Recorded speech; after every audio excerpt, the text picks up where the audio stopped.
The tragedy of Nigeria began in 1986 when we did the structural adjustment program. When we were persuaded to devalue our currency every week for 32 years. When I went to school, and many of you are here, the Naira was $1.50. The Naira was almost £1 sterling. They came here, persuaded some brilliant men from Harvard and the World Bank that weekly devaluation was wonderful.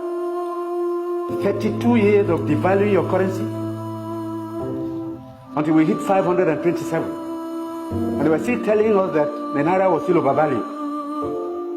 That brought poverty, misery upon us. Then interest rates went to 30%.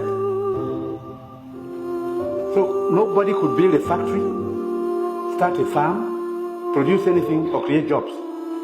Because every time you bring in a shipload of rice, you also bring in a shipload of unemployment. Because you are transferring your wealth to sustain other economies. Somehow, Nigerians didn't notice it. So we became a nation of importance. Toothpicks. Each year it cost us $18 million. Importing toothpicks. Tomato paste, $400 million. So you talked about tomatoes now.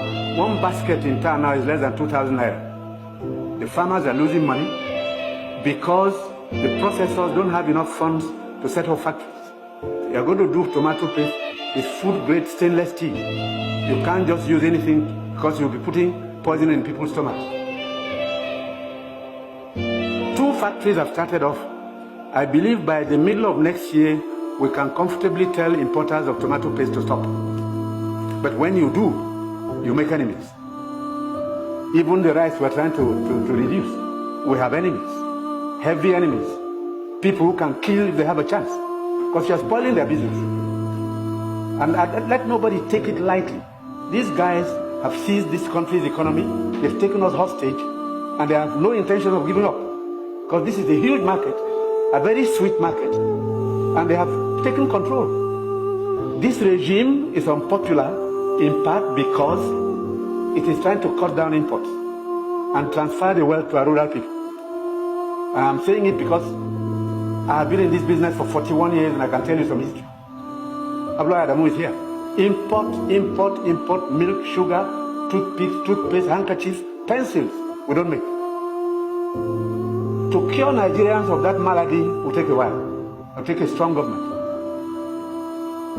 That's the truth. And they're not happy that we're cutting down.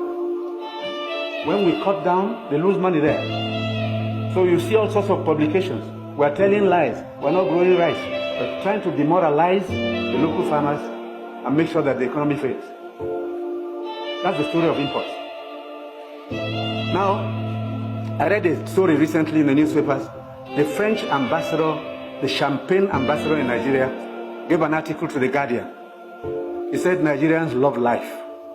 We are the biggest consumers of champagne on planet Earth, more than the French who make it.